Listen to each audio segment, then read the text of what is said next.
gonna go to. No booze, only way. I will get the G on control.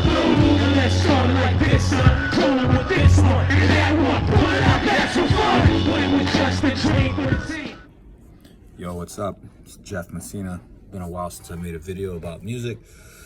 One of the most impactful concerts that I did was Ghostface and Raekwon. This was, honestly, I couldn't find the exact date, but it was like April of either 2001, 2002, or 2003. Somebody, if they know that, put it in the comments. It was at the Engine Room. And Drew Sparks Project opened, and LA, Mauro Potts was hosting. You know, before he was doing production, he was a host, so he'd kind of hype up the crowd and this and that. So the show was pretty crazy. So Engine Room, first of all, as a lot of rap shows, or even more, like guys from the Wu-Tang, they have a reputation of being late, and I can attest this for promoting them in a couple different cities as individual members and the collective Wu-Tang. They were late a lot, you know. And their crowd is a very mixed crowd, but they're a very loyal crowd. And could be like backpacker white kids from Rice University and to people from the hood. But they're there to see Wu, no one else. And if they're late, they're pissed. So we had Drew Sparks Project, rest in peace Drew, rest in peace LA, open. And Drew came out, as far as my memory still functioning. You guys can, again, if I'm wrong, I'm not a historian, it's just my perspective, write in the comments. Okay, I think he came out and started trying to freestyle like as his first song, and it did not go over well with the crowd. So somebody was upset with him and cussed him out. He cussed that guy back out, and then bottles commenced to pelt them on the stage. So first of all, bad on the Engine Room.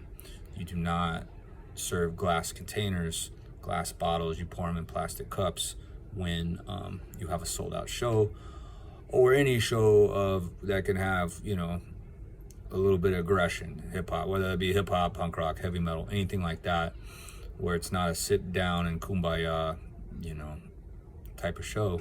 Just come on. And I take responsibility for that as a promoter, but bottles started flying, okay? So eventually Wu-Tang comes on and everyone settles down. LA try to like make peace, everyone chilled out a little bit, and it was super late when they came on, and it was like 40 dudes on stage. It's a dope show, great show. Some girl got hit in the head with the bottle. Bow. Went across the street to, I think it was to St. Joseph's Hospital, and got stapled up her head. Came back in time to see the show, and Ghost and Raekwon, they had like this airbrush mural, kind of little cheesy mural that they set up in the back by the merch booth, and you could pay to get pictures with them. And she got a picture with the guys, and somehow I ended up with possession of it. And she it said, "You'll be all right, boo, keep your head up." And then she was like all like kind of crying with them around their arms around her. It was hilarious. She eventually got it. She called up to my office at the time when I worked for Clear Channel, and she goes, "I talked to a lawyer and they said I could sue, but all I want is free concert tickets, you know, here and there." I was like, "Cool, done." And I talked to my legal department, and I got an earful screamed at, "You cannot make legal decisions on behalf of us," and this and that. It's like, fuck off. She just wanted some tickets. All right. The show was dope. It was oversold. So for you fire marshals out there, you know, Engine Room, we always stuffed way more than what you knew. Or you knew and you just let it slide. Capacity of 200, we'd boost 600. Fire marshals would come in, we'd tell them, yeah, there's just 200 people in here, but if you count them out, you might better call the cops and you might have a riot. We had off-duty police kind of managing that situation and caressing it with the fire marshal. Say, "I wouldn't do that if I was you, sir. It's gonna cause a problem." Dope show, one of the legendary hip-hop shows of the early 2000s.